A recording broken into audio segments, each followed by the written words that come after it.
Even when you feel low, you can still go. Even when you feel slow, you can still go.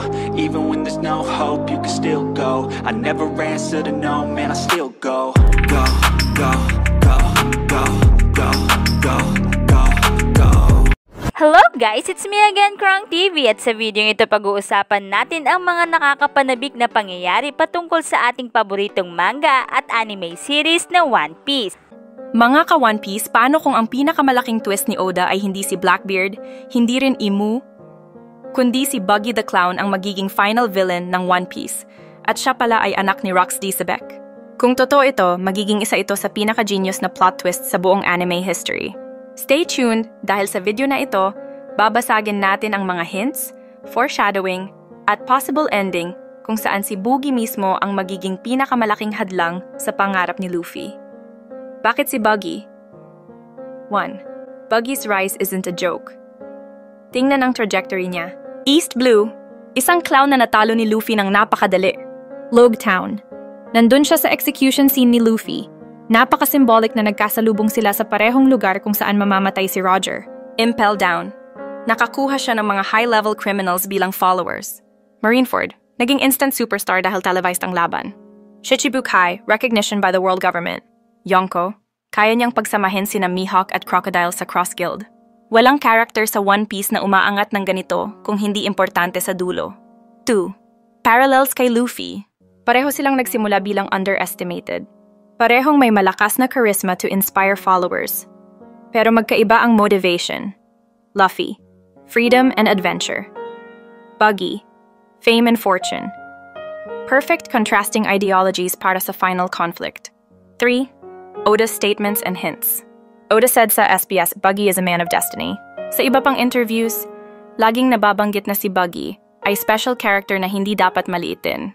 Rox D. Sebek's Mystery 1. Bakit tinatago ni Oda ang backstory ni Sebek? Sa God Valley incident, pinag-isa ni na Roger at Garp ang puwersa para talunin siya. Kung natalo si Sebek, bakit hindi ipinakita ang bangkay? Paano kung may iniwan siyang anak bago ang incident? 2. Inherited will concept. One Piece is full of inherited wills. Roger, Luffy Odin, Momo Ace, Sabo. Natural lang kung si Sebek may iiwan ding tagapagmana. 3. Foreshadowing ng world government. Bakit parang takot na takot silang banggitin ang pangalan ni Rox? Sengoku even said, the Rox pirate's ambition was to become king of the world. Buggy unknowingly carries the same chaotic energy. Lahat ng pinupuntahan niya, nagkakagulo ang world balance. Buggy at Sebek Connection 1. Physical and visual resemblance. Kahit hindi malinaw ang buong mukha ni Sebek, ilang beses ipinakita ang mga key features niya. Matulis na jawline, malaking ilong, wild na hairstyle na parang laging nakaangat. Compare this with Buggy. Parehong may exaggerated facial features na madali mong matatandaan. Analysis. Hindi ba't paulit-ulit na ipinapakita ni Oda na ang mga D family at malalaking pangalan sa One Piece ay may unique physical traits? Kaya posibleng isa itong subtle clue na hindi napansin ng karamihan. 2.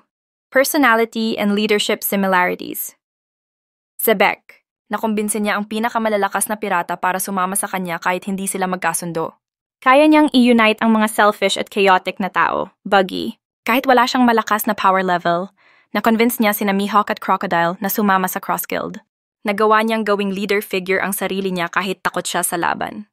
Moral of the pattern, hindi lang sa lakas nakikita ang tunay na peligro, kundi sa abilidad na makapagpabago ng takbo ng mundo gamit ang impluensya. 3. Connection through ideology. Goal ni Sebek. Wasakin ang buong sistema ng world government at maging hari ng mundo. Goal ni Buggy. Sa unang tingin, pera at fame lang.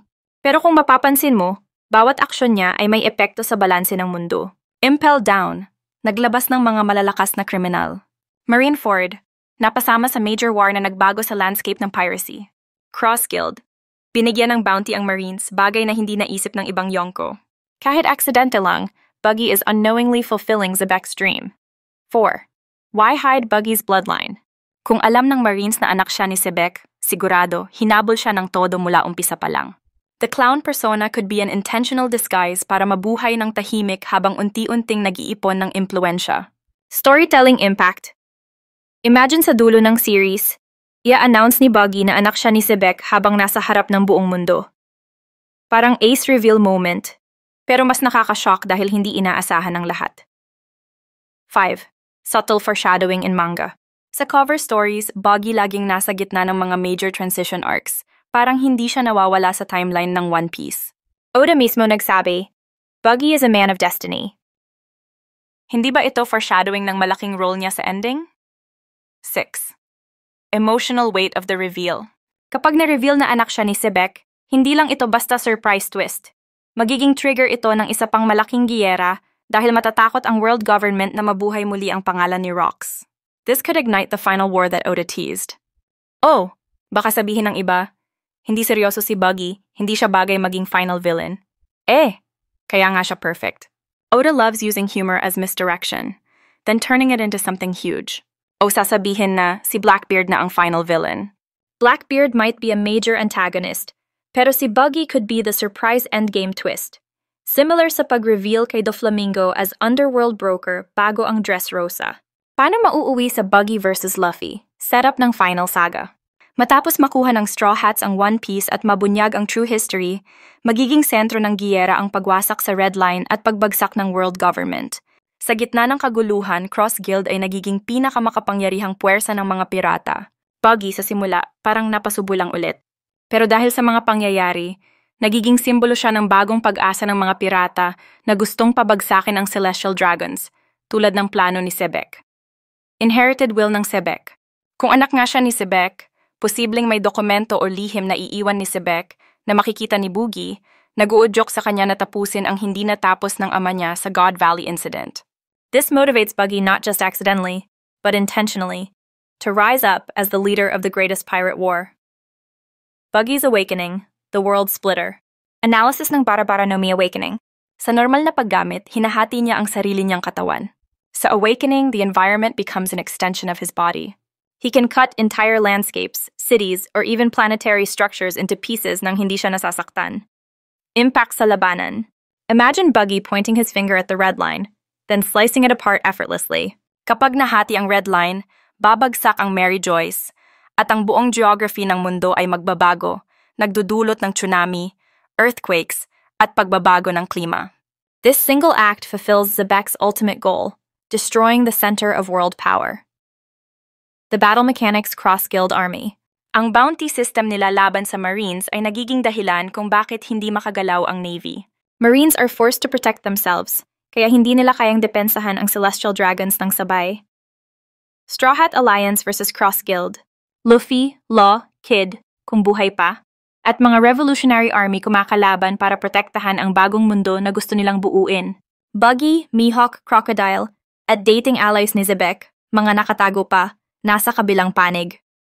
Emotional weight of Luffy versus Buggy, from friends to enemies. Buggy was once an ally and impelled down at Marineford. May history sila ng pagtutulungan. Kaya ang laban na ito ay hindi lang physical, kundi emotional conflict din. Symbolism. Luffy represents freedom without domination.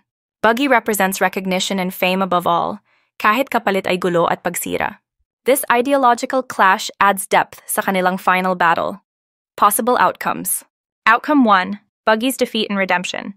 Matapos talunin ni Luffy, Buggy realizes na hindi niya kailangang sirain ang mundo para makilala. Ending scene. Buggy laughing while crying, symbolizing freedom from Zebek's shadow. Outcome 2. Buggy's victory but at a cost. Even if Buggy loses the fight, his awakening permanently reshapes the One Piece world. The destruction of the Red Line allows All Blue to exist, fulfilling Sanji's dream, but showing how destructive ambition can bring unintended good. Why this makes sense story-wise. Lahat nakatingin kay Blackbeard pero si Buggy pala ang tunay na nakakaapekto sa buong mundo. From episode 20 hanggang final arc, ang isang clown na tinatawanan ay magiging dahilan ng pinakamalaking digmaan sa history ng series. Sa kabuuan, ang laban na ito ay hindi lang tungkol sa kapangyarihan, kundi tungkol sa mga ideolohiya, will of D, at kung paano kahit ang pinakamaliit at pinaka-underrated na tao ay kayang baguhin ang mundo. Marami pang sikreto sa mundo ng One Piece na naghihintay lang na madiskubre. At dito sa Krong TV, sabay-sabay nating bubuksan ang bawat teorya at bawat misteryo. Kung gusto mo ng mas malalim pang analysis at mga theory na siguradong magpapaisip sa'yo, huwag mong kalimutang mag-like at mag-subscribe. Salamat sa panonood mga ka-One Piece.